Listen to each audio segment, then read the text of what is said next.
Sophie McLean, welcome, welcome, welcome. We'll just drop right into it. People already know you because they saw one video of you. Um, Wisdom teacher. You've been my mentor and teacher and friend for almost a year now. I don't know exactly how long, but I wanted you on this show to bring a new perspective to the chaos and the fear and the pandemic that's happening right now in the world. So perhaps you can introduce yourself just for people who haven't seen you once before. And then I'm going to start asking you questions and we're just going to go into a flow about the state of affairs. Great. Yeah. Well, I'm Sophie. I'm French, as you can hear by my accent. I'm a wisdom teacher, and that means that for the last nearly 40 years, but let's say 30, it sounds better, I have had one commitment, is to educate people in awareness. Awareness is the ultimate power. Awareness, being present, people call it mindfulness. It is just being clear about what is so and what is happening. And awareness for me is the link between the material and the spiritual.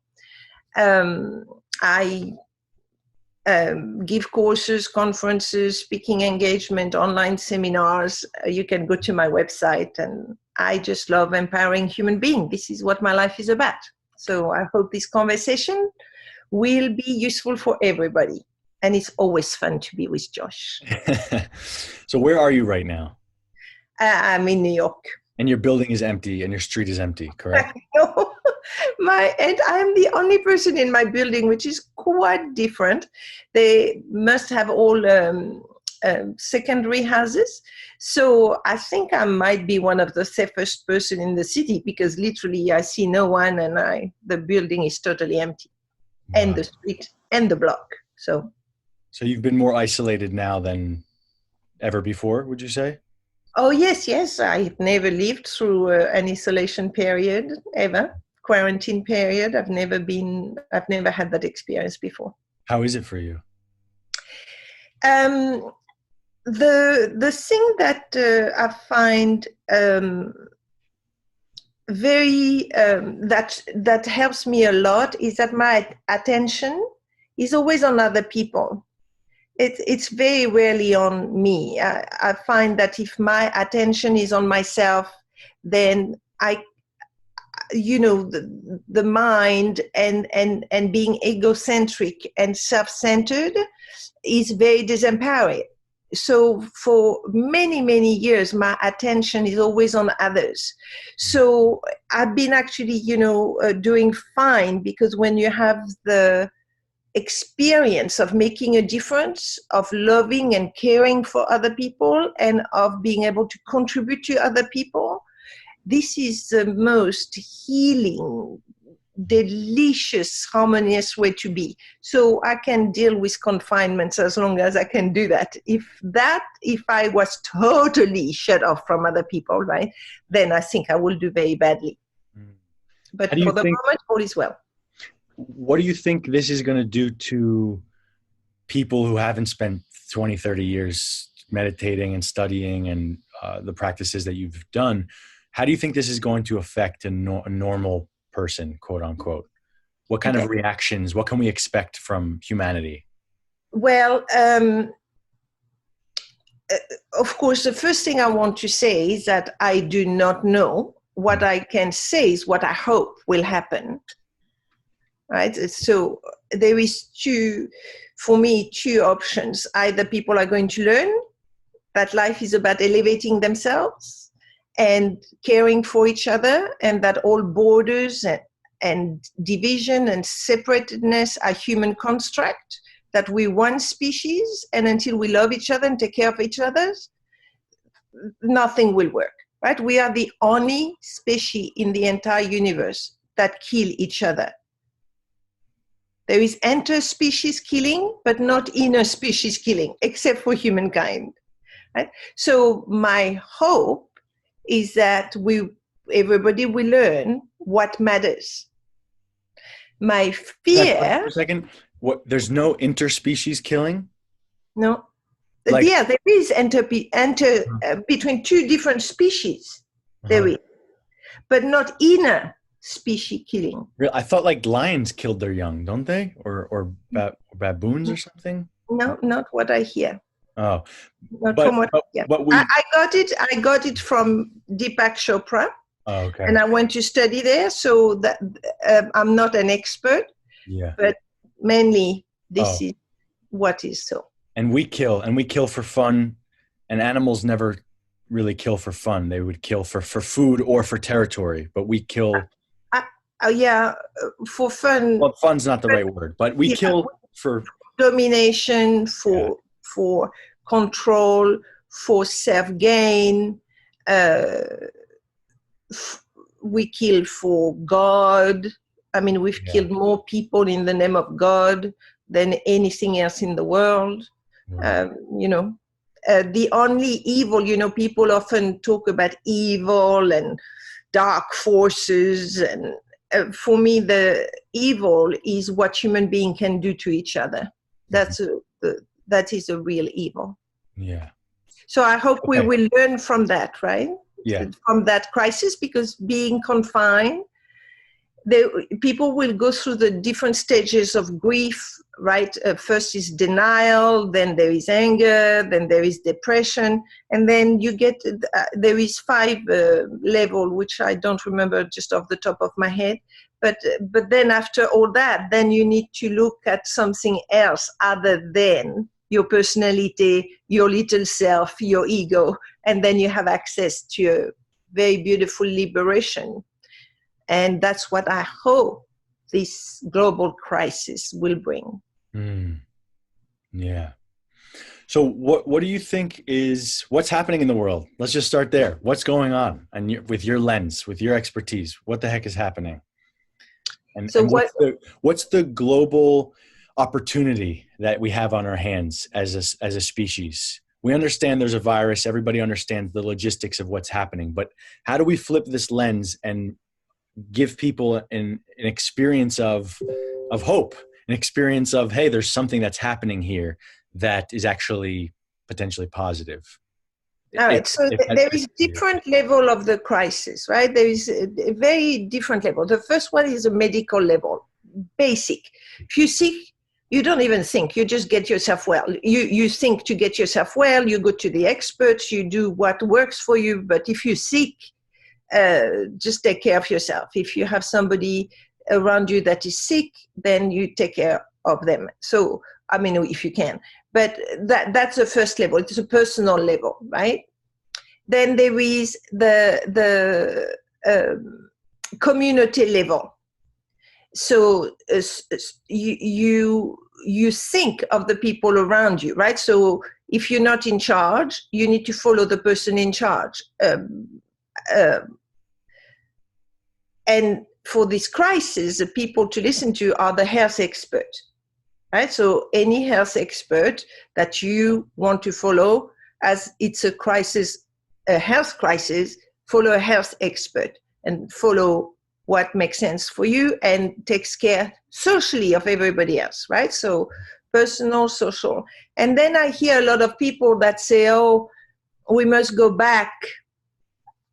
I hope it will go back soon to the world we know, and I hope it will end soon. But I say to those people that first, it's not going to happen very soon. It's going to last for, I was listening to Bill Gates yesterday, up to 10 weeks, which is a long time, but up to 10 weeks before, for example, the United States, that is a bit behind, will be able to go back to build life. But the question that is interesting to me is, what do you want to go back to?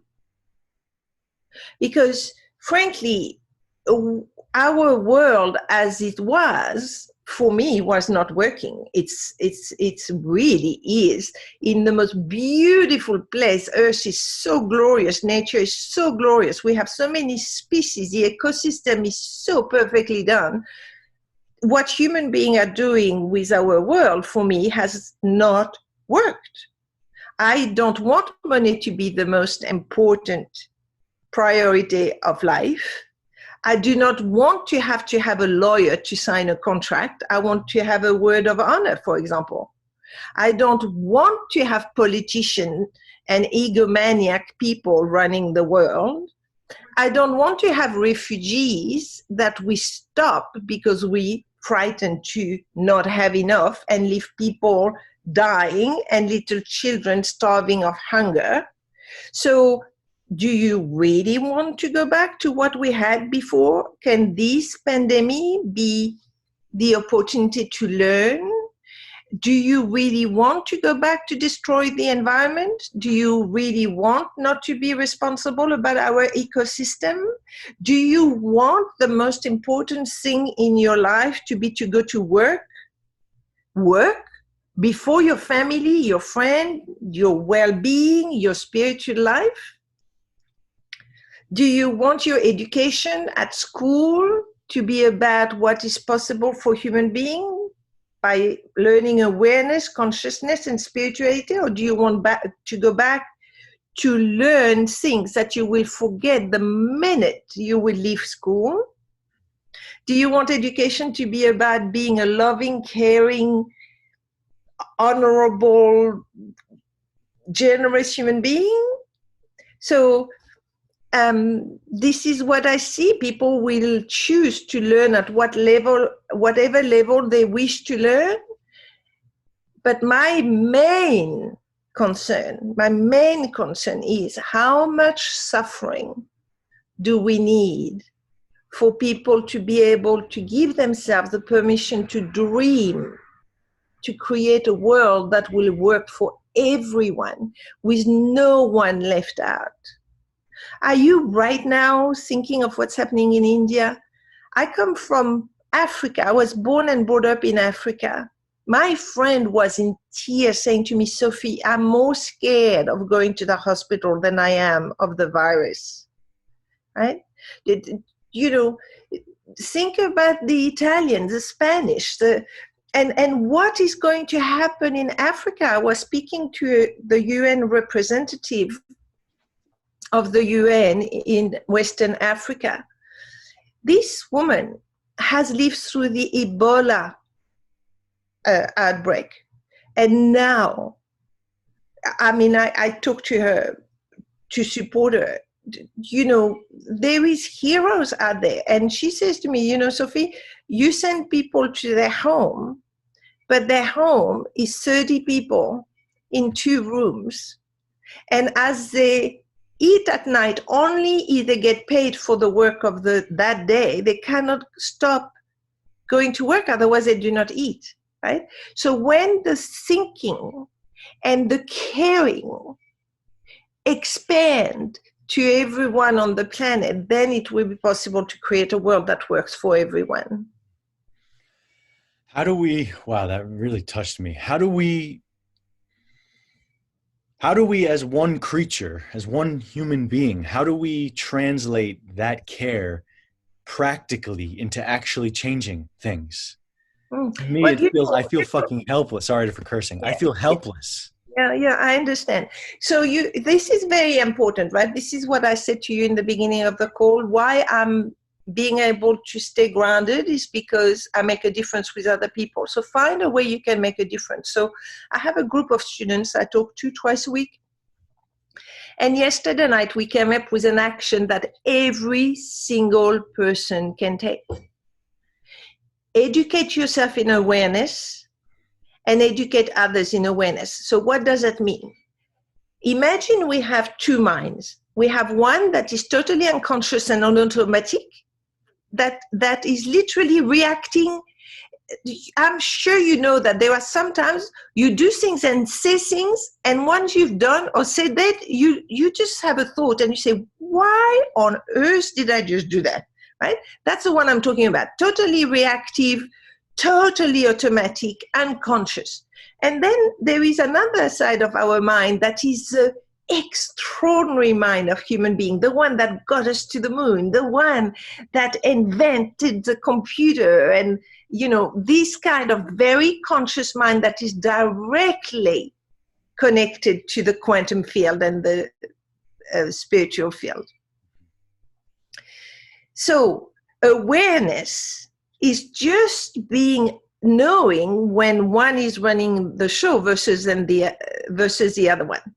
Right. So before we started recording this call, Josh, you and I had a conversation about the current situation. And you have your view and I have my view, and it was clashing.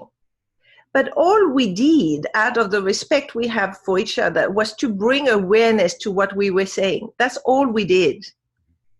We brought awareness, but inside of a context of respect, care, and love. The fact that I'm your mentor does not make me more valid than you, doesn't make my speaking the truth, does not reduce the space you have to think, do, and create. There is no, how do you call? Hierarchy. Yeah. There is two human beings totally equal that through awareness can contribute to each other, even if their point of view is totally opposite. Mm-hmm. So that everybody can do that, right? So how you do that on a daily basis, Josh? Exactly how you and I did it. We ask each other questions. What do you mean? You said that. Then you contradicted yourself. Can you please explain to me? I do not understand what you said, and I need and so you base yourself on the Socratic method. Socrates never answered question. He only he never answered question, right? He only asked the questions. It is the questions that makes a difference, not the answers. Mm. That is how you practice awareness, and then you train people around you to practice awareness, to question what they're thinking, to question what they're doing, to question what they're saying, so that they get themselves to a place of choice versus a place of reaction. And that will be the start to educate globally human beings from thinking unconsciously to thinking consciously. And we do not need to wait for a tragedy to do that. You do not need to wait for your mother and your father to die before you wake up to the fact that they are in danger. Right? So yeah. I get a bit excited. No, please bring that. That makes me, anything less than that is boring. So how do we balance doing and being? Because there's action that needs to be taken. We need to teach, we need to preach, we need to share, we need to do things like this.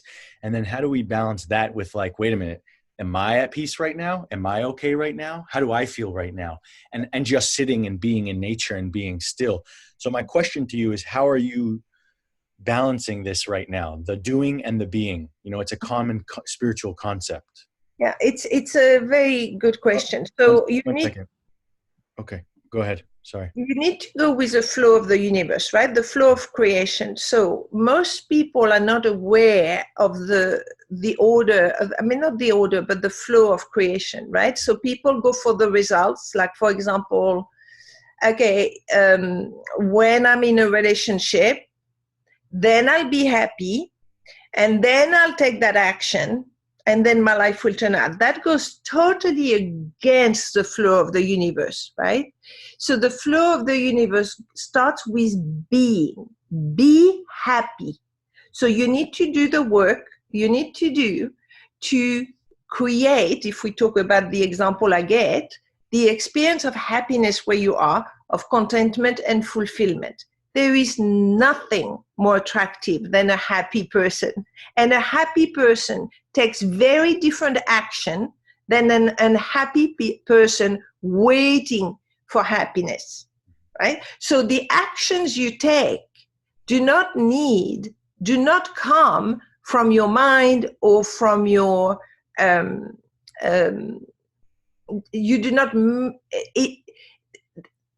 you never start with action. What I'm saying is that if you are happy, automatically without any force, you will take certain kind of action.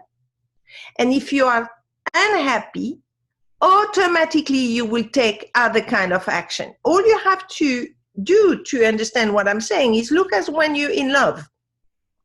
You have the same job, the same salary, the same home, the same body, the same age, everything. But the moment you get in love, oh my, everything has transformed and you take different kind of action, right? Yeah. So it starts with being that then translate automatically into actions that are totally correlated with who you are being, and then the result will follow. Okay? So it's not from having to doing to being, it's the other way around. It's who you are being that gives you your action that has you have the result you have. So that's why awareness is so extraordinarily important. You want to be aware of who you are being. Are you being scared? Are you being anxious? Are you being selfish? Are you being unconscious? Are you being self-centered? Are you being loving? Are you being caring? Are you being a contribution? And then the action will follow, directly correlated with who you are being. Do you believe who we are being is a full choice of free will? Or do you think it exists on a spectrum? On the spectrum, I don't understand. Like the way I look at who I'm being in a given day or given moment, I can only be as joyous and clear as all of the work that I've done in the past 7 years, right? If I can't just choose, but I know that's my lens. I know I'm pretty sure yours is different. I want to hear why yours is different. Can we be anything at any moment? So the answer is yes, but it's a difficult, you ask very profound and deep question, Josh, right? Which is difficult to answer rapidly, okay? So the answer is yes, you can choose who you are being at any moment. Mm-hmm. Here's my evidence. When you're in a fight with somebody, you have the choice to be mean and say something that will really hurt the other person or not. Do you not? Yeah. Yeah. So if I argue with someone, I'm aware enough to know that there are certain things, even if automatically I want to hurt the other person, yeah. There are certain things I will never allow myself to say because I know those are deeply wounding. Okay. Okay. So yes, we do have a choice about who we're being. Now, of course, the more aware you are, the more choice you have. Mm-hmm. Because there are some people with very good intentions hurt a lot of other people, right? This is, again, why awareness is so important. This is why my company is called Access to Awareness, because awareness gives you access to choice. But this is going back to your first question, what do I hope we will learn from this crisis? Is that we have the power of choice. This is free will. Everybody has free will. You just need to clean up a little bit to get to your free will so that you can be aware of your choices. Yes. So this is different to your work, but I'm just going to say it anyway. It's like, I've always felt in my heart that if I could be experiencing mental pain, physical pain, I could be experiencing pain for whatever reason, but I could still be an uplifting presence in the room or in the space or in a meeting. So I want to encourage people that even if you're in pain, a lot of my listeners have chronic illness, right? If they're in pain, then it doesn't make them completely unable to access a positive state of being or a good state of being. Do you agree? Yes and no. Okay. So the first thing for me is to be able to acknowledge what is happening, right? So when I'm scared, I need to be aware that I'm scared and not resist it and let the fear move through me.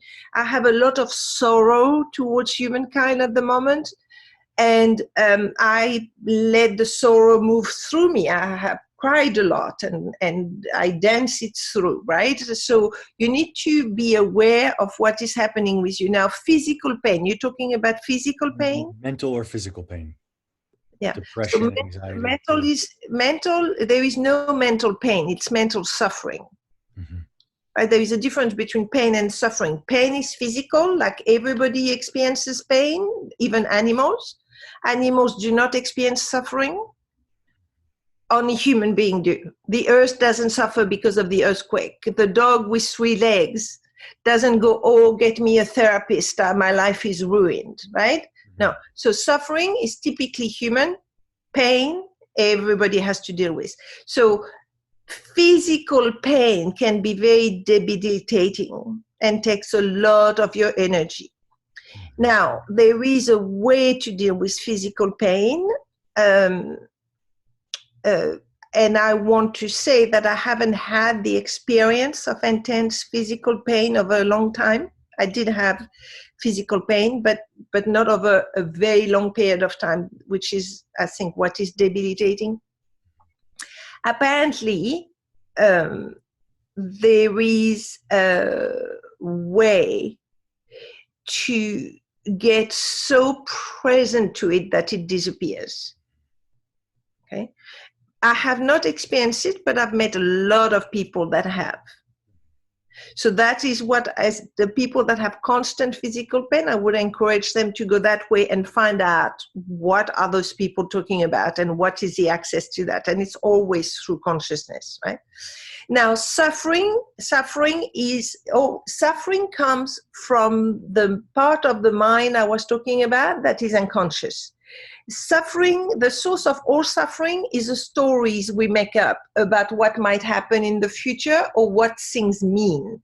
It is all based on interpretation and the reality show that goes on when we are the effect of the unconscious mind. Suffering is totally optional. One doesn't have to suffer. Mm-hmm. One can have pain, but one doesn't have to suffer like the suffering world, right? Mm-hmm. Yep. So, for example, I lost my husband, I lost a baby, I was raped. So I've had a lot of things happen to me. I do not suffer about it. Mm-hmm.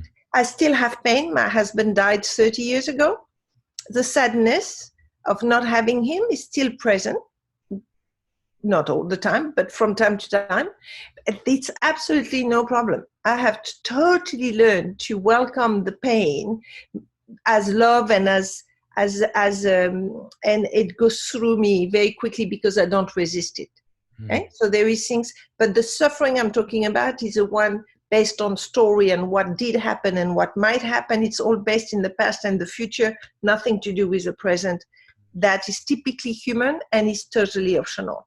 So for those people that are dealing with that, I would also recommend, like I always do, this is my remedy to everything, educate yourself. How are you on time? I have 3 different things that just popped into my head.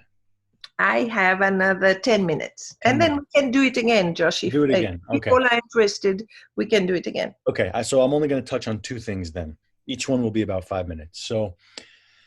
So there was I made some comments about the state of the world, and I was speaking on one of my last videos about how this is either a blessing or a blessing in disguise, what's happening in the world right now.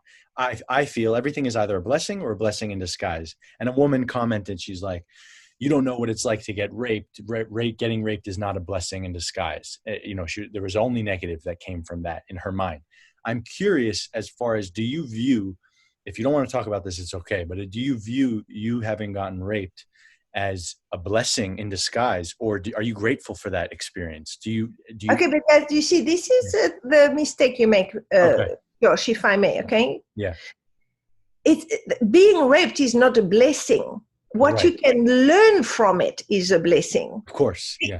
But no, it's not of course. When you are dealing with somebody that has had to deal with this kind of violation, being death or rape or losing a child, whatever it is, right? You need to be very responsible for your choice of word.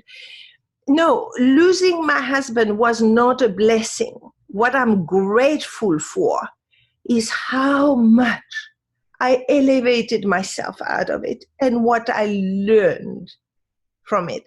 Being raped was definitely not a blessing. But what I learned and what I'm now able to give to people that were in that situation that I am so grateful for. So it is only a question of being responsible for your speaking. Yeah. That's the same thing we got caught on in the beginning of our call, in the beginning before this call started. Exactly. So the way I take ownership for that and get my power back is coronavirus is not a blessing.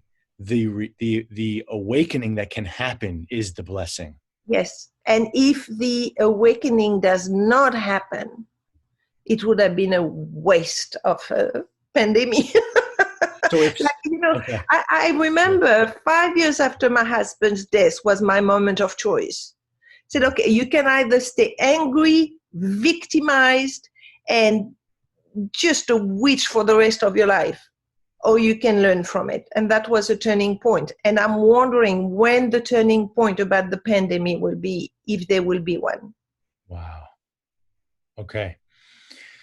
The last thing I want to touch on, do we feel clear on that subject? I want to make sure I'm clear so that I have the lesson for myself with my words and my verbiage, the way I use language. The tragedy, it is still it is a violation and a tragedy to have a bad experience, right? Or to help me out with this. Give me one. Yeah. Help me out with this. It's a circumstance. I swear to God, I feel like English is not my first language, but it is.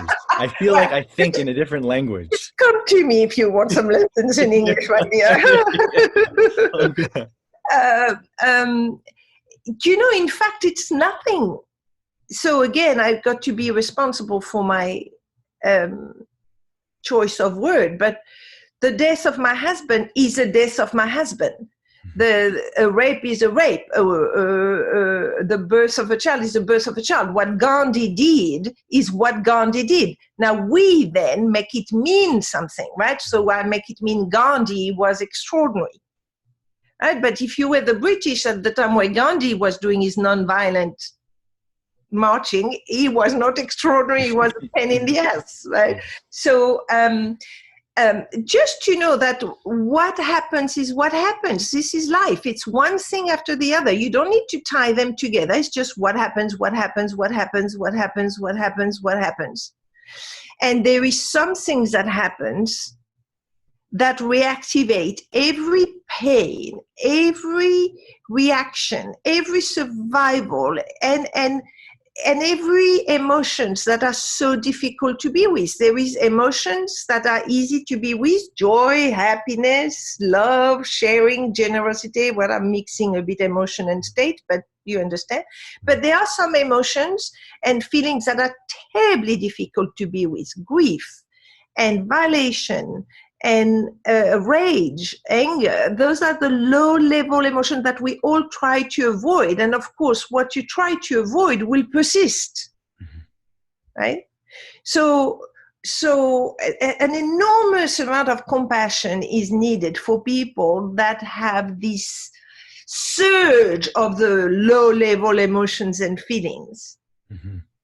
And the key is to let them move. Remember, the material world is in constant movement. Your body is not a thing. Your body is happening moment by moment by moment by moment. You don't have the body now that you had 10 years ago. Your body is constantly evolving. Same with emotions and feelings.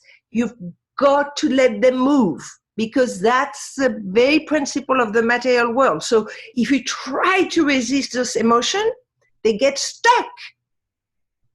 And something stuck means it doesn't move. And that's when you suffer. Okay? So we go back to what we were saying earlier. If you're frightened during this pandemic, please allow yourself to be frightened. Whatever you feel, you just bring awareness to it and let it move so that you can become present. Mm-hmm. In 30 seconds, how do we get out of survival mode right now? In this next conversation, we're going to start with this subject. How do we get out of survival and move into a way of abundance and peace and love in this time of absolute chaos? Oh, you're just too brilliant. I just love just this conversation with you. You're just my favorite. No, really. It's just like the best. You're just like feeding me. Yes, exactly what I want to talk about. because this crisis calls for two things. It does call for survival. Do not move out of survival. Survival is designed to deal with an existential threat. There is an existential threat for 2% of the world population, right? So you get on survival, maybe not for you, but you do it for other people. Okay. So this is the ego. That's what originally the ego was designed for. Survival, we had to get food, right? So now we are dealing with a real physical danger, survival skills. If it's not for you, it's for others. You take care of that. And at the same time, you cannot go on automatic survival. You need to be on conscious survival, consciously, right? Because you know that anxiety, which is very different from fear, fear gets you going, clear mind, focused, fear is good, right? Anxiety is all the same than suffering. All in the future, Armageddon, the worst will come. You're not present, you can't function. So you bring consciousness. So conscious surviving. This is what is called for now. Which is very different. I'm not talking personally, I'm talking globally. Yeah. Which is different than our initial trainings together when you were like, is there a tiger chasing you? Is there this happening? Is there this happening? Okay, then there's no reason for fear. There's no reason for survival. Now there is. So now it shifts. Right. Something shifts. Right. Okay. In fact, I said to people that said to me, I'm not frightened. I said, okay, you're unconscious and self-centered. Because all the sorrow I experience is not for me. I'm done. I mean, I'm complete with life, whatever happens.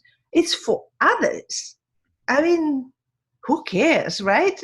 Other than with the people that don't have the level of education and consciousness to be able to cope with conscious survival. Those people are in instinctive reptilian survival. But it cannot last. You know, those are the ones that need support. Okay, I have 10 more things to bring up, but we'll do it next time. Okay, let's do it again. I just love it so much. Okay, and I'd love comments from the people that watch it because that I can learn and grow and see what I can provide. Okay, comments, guys. Her information will be in the info description. We're going to do this again. And yeah. I love you, Josh. I love you, Sophie. Thank you. I said it first.